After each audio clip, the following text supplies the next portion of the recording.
Welcome to Cold Steel, the Canadian Journal of Surgery podcast, with your hosts Amir Farouk and Chad Ball. The goal of the CJS podcast is threefold. The first is to highlight the best research currently being completed by Canadian surgeons. The second is to offer educational topics for both surgeons and trainees alike.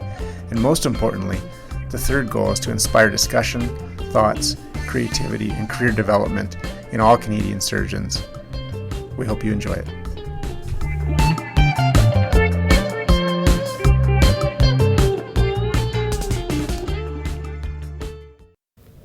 Hi everyone. Once again, on behalf of the Canadian Journal of Surgery, I hope that all of our listeners are staying healthy amidst this pandemic. We're going to keep on putting out content for you. In this episode, we interviewed Dr. Phil Dawe. Dr. Dawe is a trauma surgeon at the Vancouver General Hospital and is also a military surgeon. We talked to him about what it's like to be a military surgeon, and more broadly, we asked him to tell us what he's learned about leadership from having a unique perspective being in the military as well as being a trauma surgeon in the civilian setting. The discussion is extremely thought-provoking, and I think you'll enjoy it. I'll start maybe with the same way I started with our colleague Scott Gamora, and saying that your training pathway or path traveled anyway is a little bit different than most, and specifically, with your involvement with the military for quite a while. I was wondering if you could tell us about how that came to be and what your pathway was for folks that don't know you well. Sure.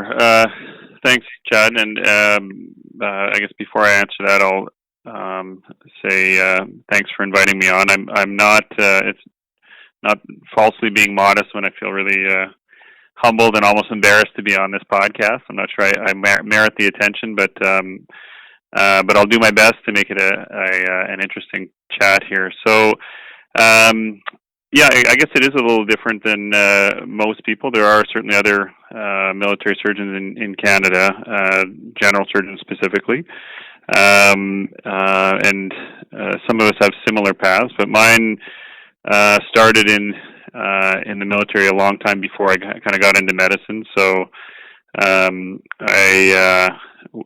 come from a family that has a few people who've been in the military, and it wasn't my dad wasn't the great Santini from that Pat Conroy novel. He wasn't the overbearing military guy, but he was in the military, and I guess we looked up to him a lot, and we all ended up joining the military at different times, and just because of different timing, different things we were doing, we ended up, my older brother and I, in any case, joined within a few months of each other. And I wanted to go to university, so I did an undergrad degree at the military college in engineering, and then I was an infantry officer for 8 years or so. And even way back in high school, I knew I was interested in medicine, but I don't know, military college seemed like kind of a neat thing to do. I was also, I liked math and sciences and stuff, so engineering was interesting to me. My dad was a combat engineer, and so I studied engineering, never used it for a day after undergrad, really, because in the infantry, it's you don't use a lot of engineering for sure. A lot more of just physical stuff, and I guess a little more raw leadership and planning and tactics and stuff like that.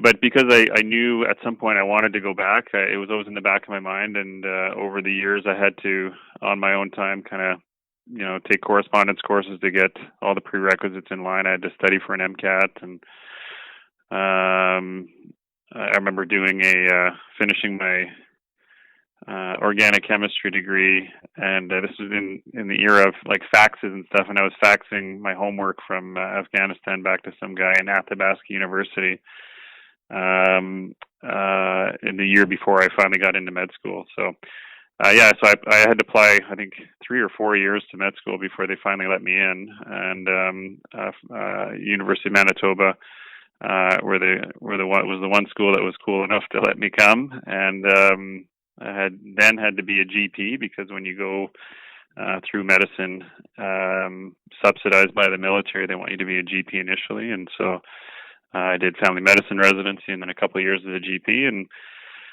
I knew, I think, pretty early that I didn't want to stick in the military as a GP. It was either get out of the Army and be a practitioner, GP in the community, or do something else, because I really wanted to be clinical. I'd spent all that time going back to school, and unfortunately as a GP they're kind of really pushing all kinds of administrative duties, which we all have to do at some point, but I didn't want to do exclusively, obviously. So in 2010 I was back as a resident in my late 30s, which made me cry sometimes, but finally sucked it up through there and did a trauma fellowship here in Vancouver, and they hired me here. So yeah, it's amazing how many people that you and I know that certainly I would consider stars, and you're in that list as well, have had to persevere at various stages with regard to applications to whatever. It could be residency, it could be med school, or whatever. Yeah. It's very interesting to hear you say that, because that's such a common,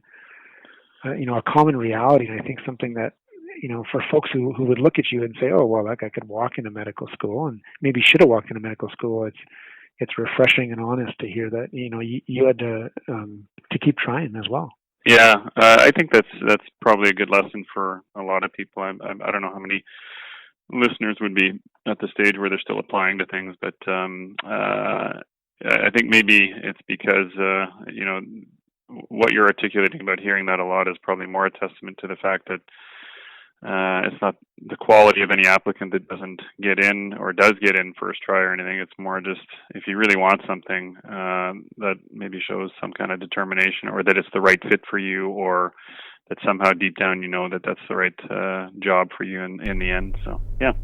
Do you think that being in the military has kind of drawn you to being a trauma surgeon, or do you think that would have evolved naturally?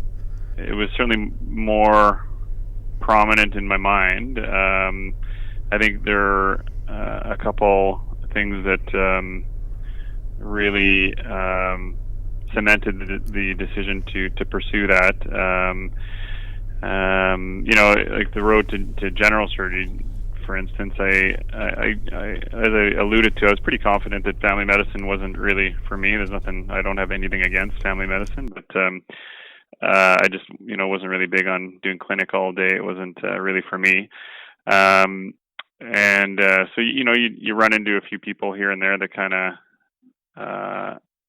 you think I'd really like to do what that guy or girl is doing. And so as a family medicine resident, I think I had to do it in second year. I was on a general surgery service in Winnipeg, and one of my oldest mentors is a guy named Hugh Taylor, and he's not trauma.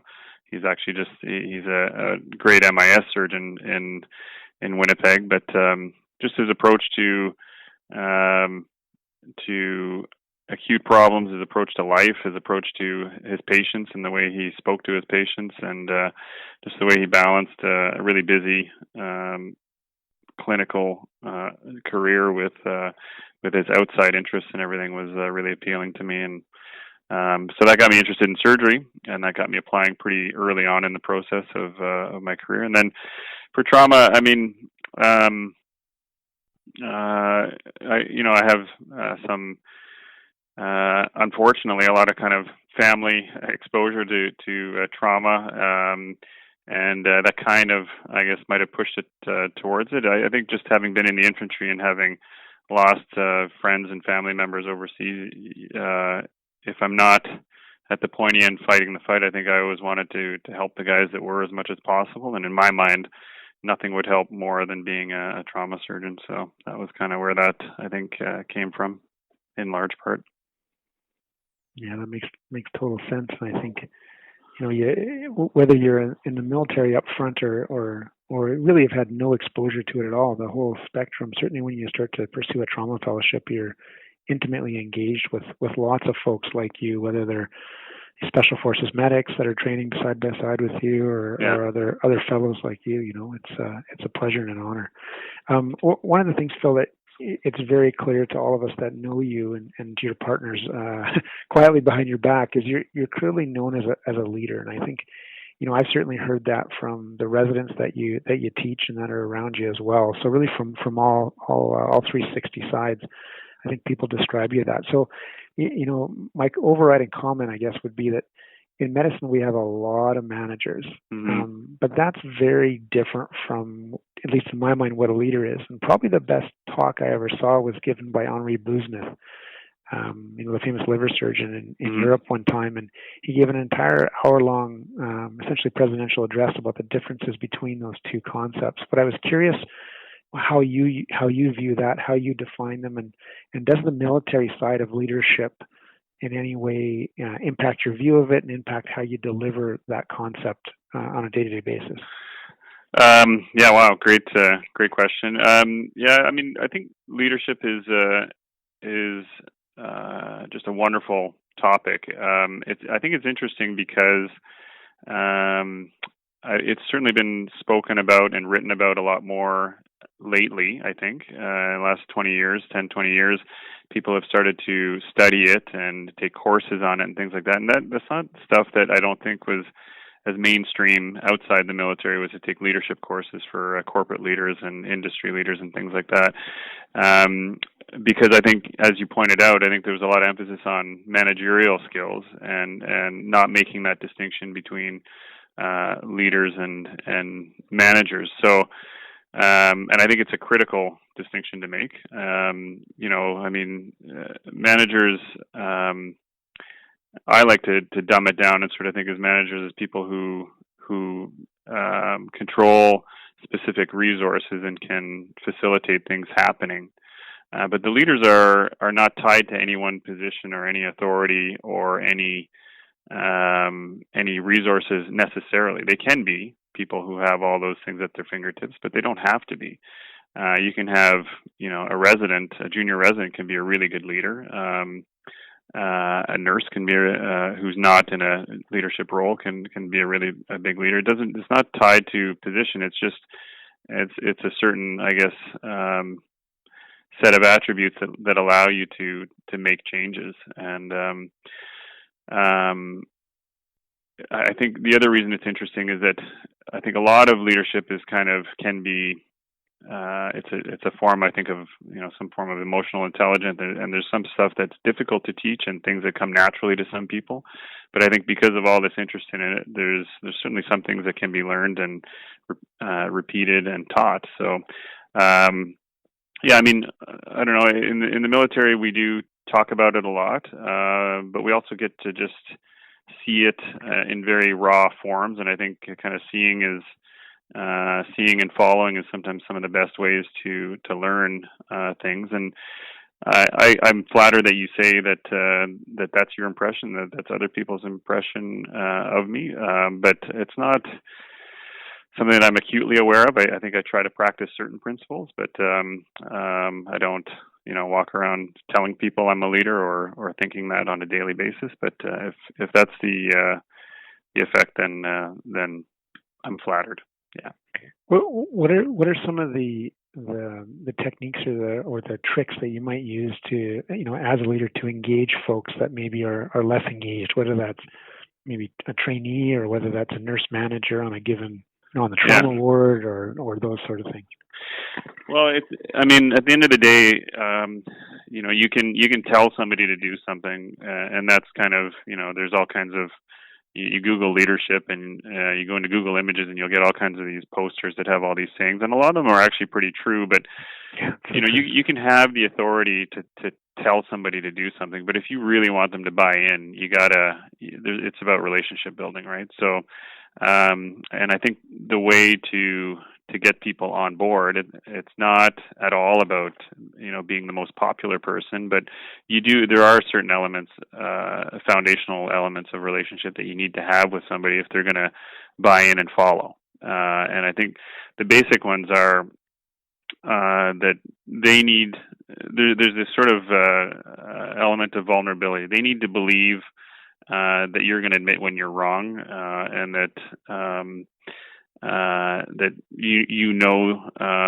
when you make mistakes, and that you're not going to be this guy who's going to go around and call everybody on their shit, but the minute somebody calls you on something, that you deny that it's your fault and deflect blame. And similarly, kind of this leading from the front, as my dad would always say, you got to share in some of the hardship, and that doesn't mean as a staff that you're going to write all the orders and dictate every OR note.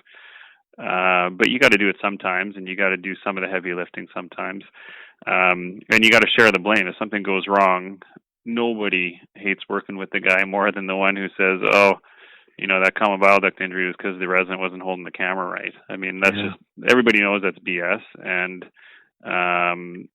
even the guy saying it, I'm sure, knows it's BS. But that goes a long way to showing everybody in your team that you're not there for anyone but yourself, right? So those are probably two of the big ones, is just having this, developing this mutual trust, and kind of leading from the front, as I like to say. And because it's surgery, I think there are a couple other things that you need. I mean, you can't get away from competency in medicine, and certainly in surgery. So it's hard to be a clinical leader if you're not very technically apt.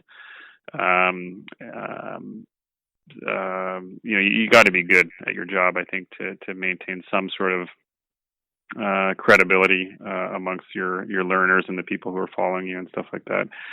And probably the last thing, and it's kind of a motherhood thing, but I think it's really important, is just is to treat people respectfully. Again, it's not popularity, it's not being the funniest guy or the funnest guy, but if you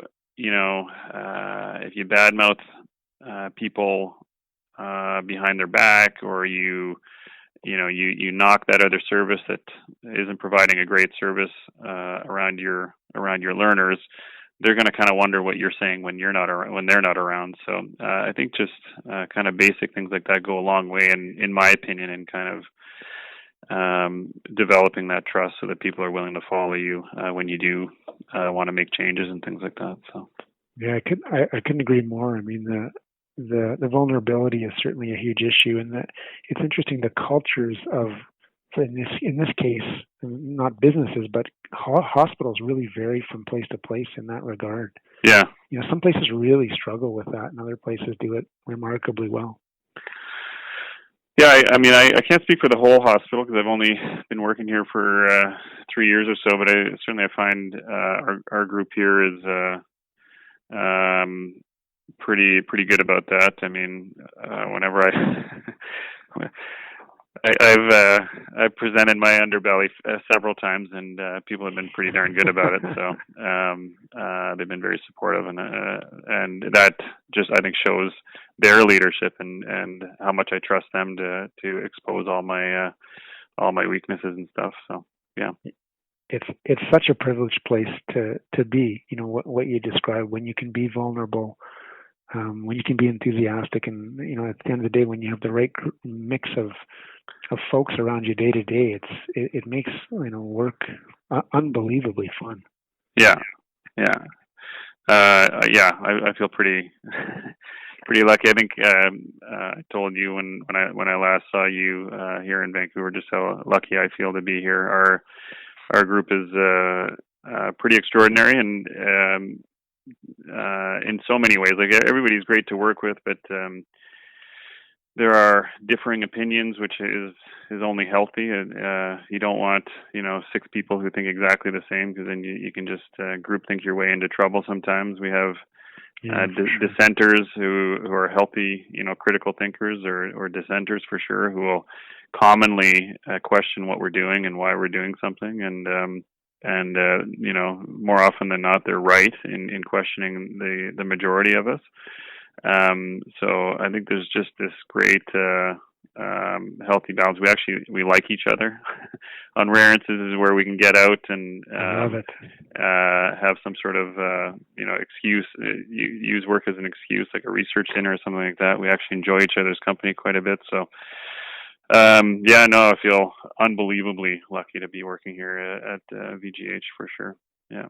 For those of us who have never seen what it's like to be deployed and be on a military mission as a surgeon or as a physician, can you tell us what it's like to actually be working in the field? Is it anything like the movies, or is that totally misrepresentative? I guess it depends which movie. It's not like MASH. I wish I had enough resources to make a still, or that I was as cool as Alan Alda, Hawkeye, but I'm not. Well, I guess it depends on the mission. I wish I had better stories to tell, and some of my colleagues here for sure in Vancouver particularly. Like Nason Garaway, for example, would have much better stories to tell than I would. But I have been on a couple shorter missions that haven't been super busy, just because of the timing of things. I was in Afghanistan as a infantry officer, but not. I was never deployed there as a medical person. But the deployments are. I'm sure they vary widely. Certainly, the two that I was on were quite different. But it all depends on kind of the size of your deployment, like how many resources you're deploying with. As a surgeon, obviously, you're deploying with a minimum capability, and there's all kinds of nomenclature. But simply put, the smallest surgical, within kind of Western nation forces would be at very least kind of a surgeon and some kind of anesthetist, usually two surgeons. Certainly in Canada, our construct is normally to have a general surgeon and an orthopedic surgeon work together. So if it's a primarily ortho case, then I would assist him or her, and if it's a primarily trauma or general surgery case, then they would assist me. So the bare bones would be that plus anesthesia, and then you'd have I guess an OR tech, which is equivalent to a scrub nurse, and anesthesia, as I said, and maybe a critical care nurse.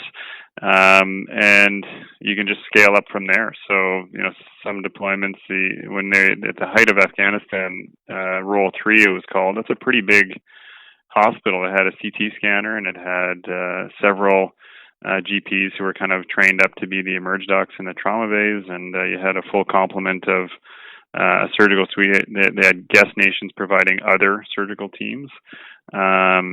Obviously, we have ultrasound everywhere we go. We have blood, and usually in the form of at least PRBCs and plasma. And walking blood bank is a big thing to provide whole blood, and so it can vary. But for us, for all intents and purposes, as a minimum, like I said, it would be a surgical team with anesthesia and a couple supporting people, and that can be pretty light sometimes, which is potentially more interesting.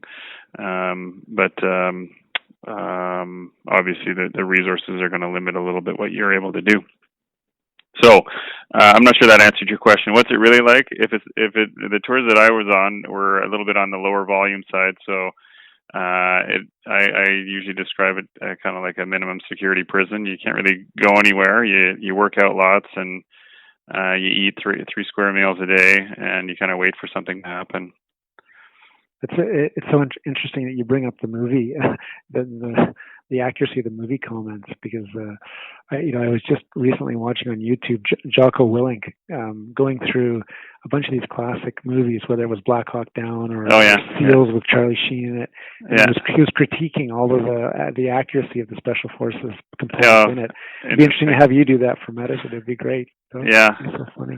Well, one of the things I was commenting to you that I recently reviewed in terms of a submitted peer-reviewed publication was a paper. I think that'll be out in the Journal of Trauma shortly, that I was really enamored with. It looked at all of the U.S. Special Forces special operators' deaths since September 11th, 2001, and I was struck by two things. One is, if you had asked me, and again, in my fellowship, certainly and intermittently thereafter, we kind of were side by side with a lot of those special forces medics, and I would have guessed the case fatality numbers would have been much higher than what they were. Part one, and part two was, it was really a paper about closing the loop in a true morbidity and mortality way, really across the world, whether that was the Middle East and then Germany, as and then all the way back to rehab in the U.S.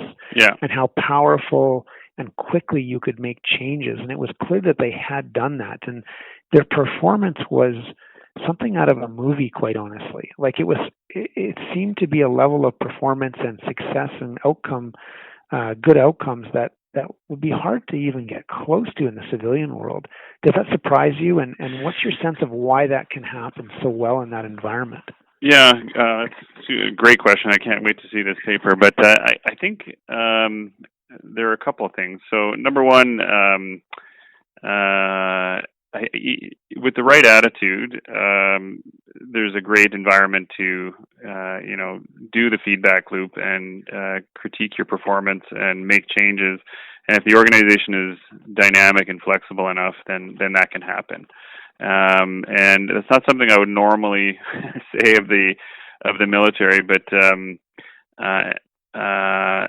I don't think it's exclusive to the special forces. That the medical branch was incredibly responsive overall, and it's largely, I think, the study was largely driven by the U.S. forces, but all the reemergence of whole blood and 1-to-1-to-1 and use of tourniquets and all those things, those are all kind of out of this last conflict, right? And it happened extremely quickly, as you mentioned. So we might be even more flexible in the SOF environment. As a rule, the special forces tend to really espouse kind of modern thinking and flexibility and the ability to make changes. As long as there's kind of good reasoning and evidence behind it, they're not going to wait for approval from some guy in a cubicle in Washington. They're just going to make decisions that make sense and make changes, and they push leadership decisions down to the lowest level so that these things can happen. So that's number one. I think there are probably a lot of other factors that would make the outcomes better. One would be, just off the top of my head, I mean, the protoplasm. Like, these guys would have incredible physiologic reserve for the most part. Not all special forces are the same, or made the same, but the top tier guys are, machines. They're literally pro athletes and better sometimes. So they're going to be able to take burdens of trauma probably more readily than other people. I think, as a general rule, and again, I haven't seen the stats to back this up, but typically the injuries would be even though the point of injury can be in some pretty hostile environments, there would always be somebody with them. It would be rare that it would be like an unwitnessed trauma where somebody comes upon them. So there'd be a very quick response to any kind of trauma, and even if that's quote unquote only TCCC, something is happening initially. So resuscitation is beginning right at the point of injury, as opposed to waiting 15 minutes for EMS to show up, as we're accustomed to here. So I think those would all contribute. And then, naturally having reasonably far forward surgical suites, probably not a lot shorter time than you would have in big urban centers, but certainly for rural trauma, when you got long transport times and things like that, it would be much better when you've got those forward surgical suites. As austere as they are, at least you have somebody waiting with a knife ready to get going on things. So. Yeah, it makes so much sense. I mean, the other thing that really struck me in terms of their description of that environment that you would know so well is, again, their ability to close that loop with honesty and speed, and with the singular goal, it seemed like, to have more people survive. To do better, yeah. Just to keep doing better, right? Exactly. I mean, that's, sure, we all like to think that happens in healthcare that way, but there's a lot more people involved, and it's a lot more complicated, it seems like, than that sort of system that you've described. Like, it's really impressive, for sure. Yeah.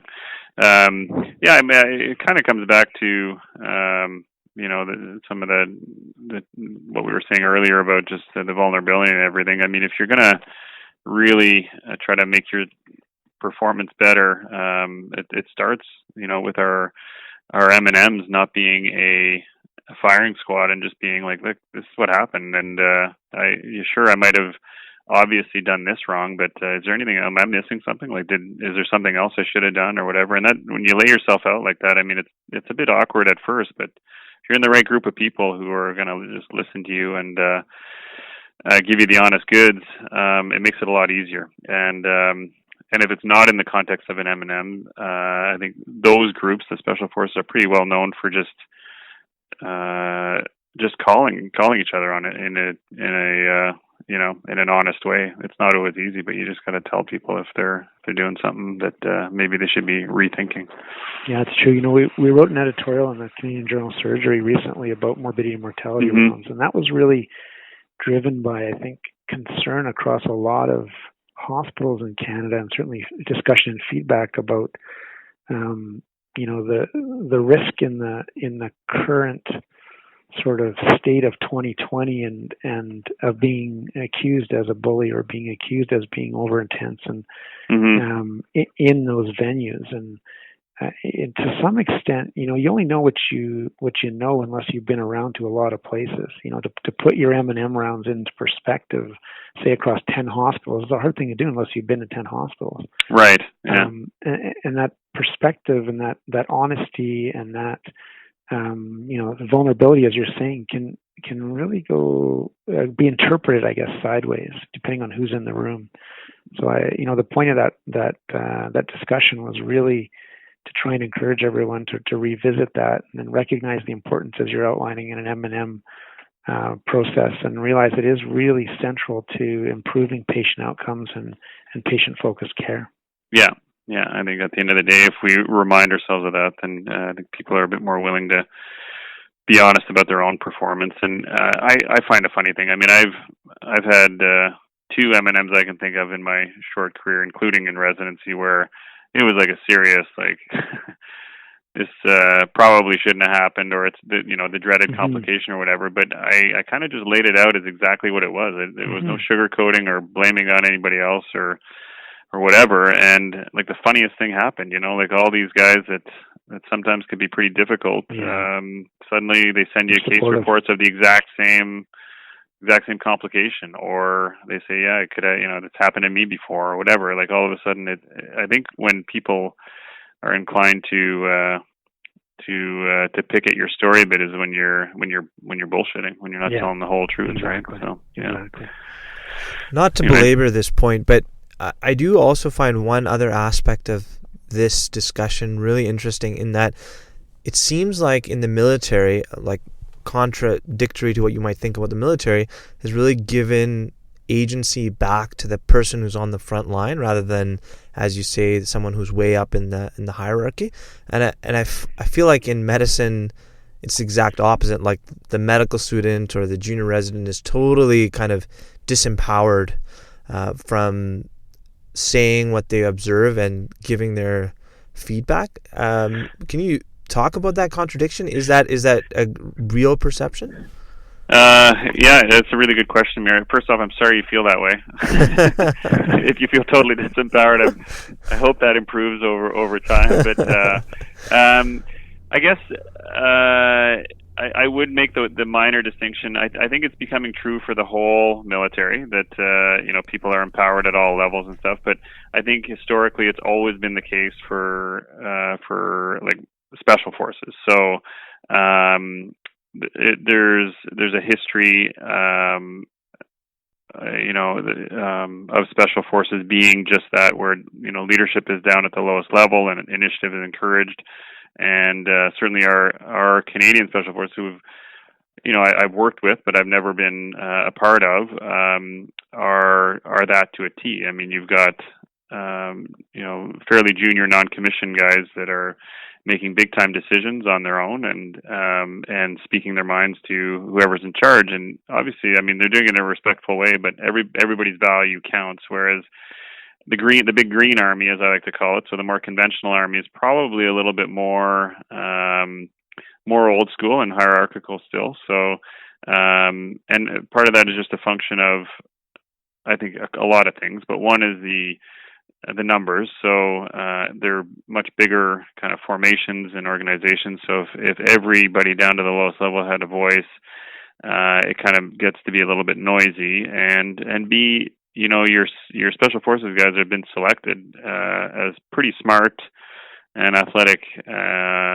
and switched on people. So their opinions, not to undervalue the green guys, but the special forces guys will probably have more intelligent things to say too. So,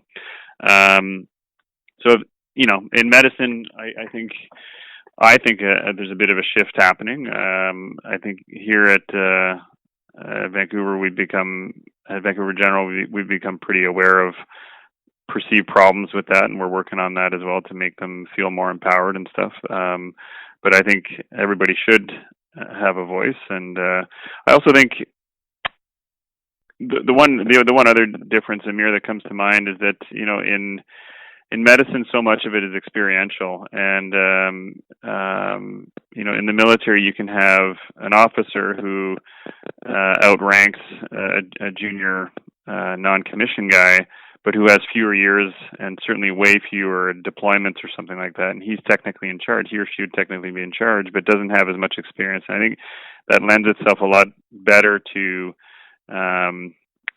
getting feedback from the guy who maybe you outrank, but who has way more experience than you. So the analogy might be if the scrub nurse said, "Are you sure you don't want to use this instrument?" You're not going to say, "Well, I'm the boss here. I'm the surgeon. Screw you." You might say, "Hey, that's a really good idea." Whereas the med student and the first-year resident, they might occasionally see things that make total sense, but oftentimes they just haven't seen those experiences, so it's a lot harder for them to make those observations and comments.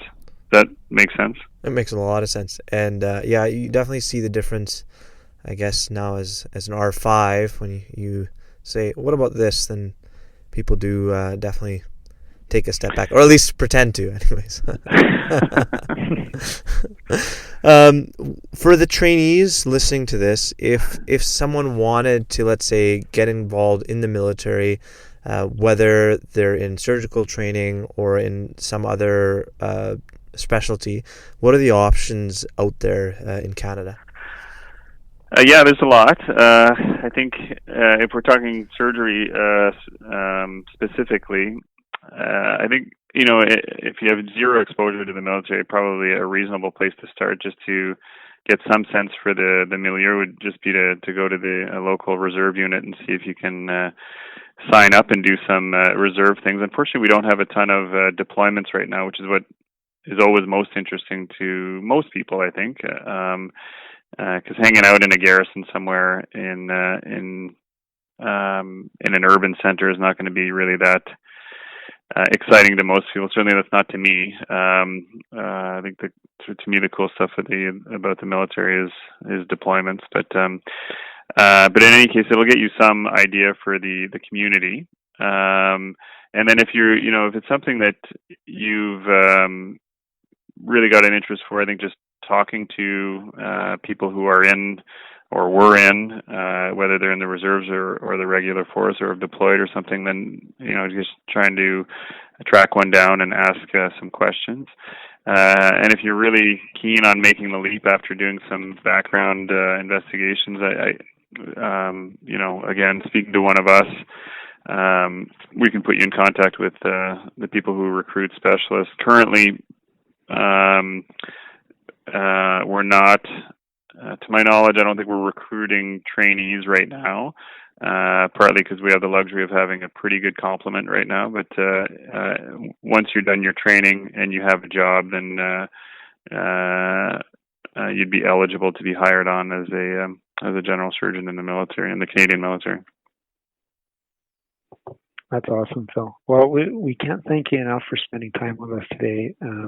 Again, we know how busy you are, and we really appreciate your insight and your thoughts. I know you have a heart out, so I'm just going to leave you with maybe one more question. We try and ask it, all the guests this, and sort of the shout out time. Is there any particular folks that you along the way, whether it's in the military side, the family side, or the medicine side, or really steered your path and that you credit? Lots. I mean, boy, that's a big question. I'll try not to cry here. If I were like Brad Pitt, I would have prepared this. I'm just joking. A lot of people. So, a very supportive family, obviously. For surgery specifically, I mentioned Hugh Taylor in Winnipeg. He was kind of this guy that, quite frankly, I had and still have a man crush on. Like, I was just like, this dude is awesome. I want to do what he does. Here in Vancouver, Nace and Morad. Just wonderful guys to work with when I was a fellow, and they just totally took me under their wing and hired me. So that was great. The rest of the colleagues are wonderful as well, but those two in particular kind of stand out. In the military side of things, my brother.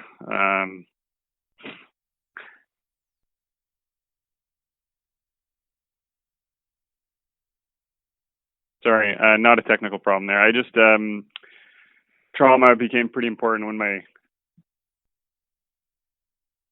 youngest brother died. He was killed in Afghanistan, so that was kind of the probably the most inspiring thing, I guess. Wanting to, if I could save one soldier's life, I think I'd be. It would make all the kind of training and everything else, all the work, worthwhile. So if I had to distill it to one shout out, it'd be him.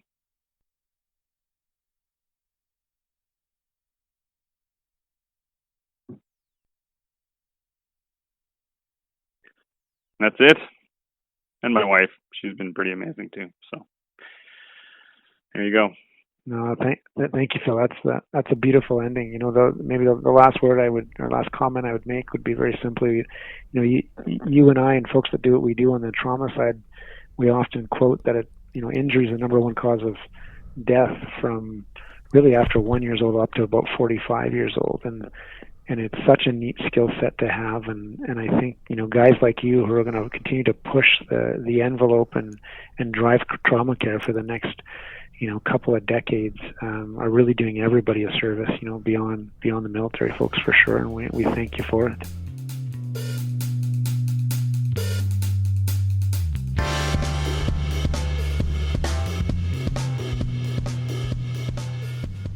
You've been listening to Cold Steel, the official podcast of the Canadian Journal of Surgery. If you've liked what you've been listening to, please leave us a review on iTunes. We'd love to hear your comments and feedback, so feel free to email us at podcast.cjs@gmail.com or connect with us on Twitter @CanJSurge. Thanks again.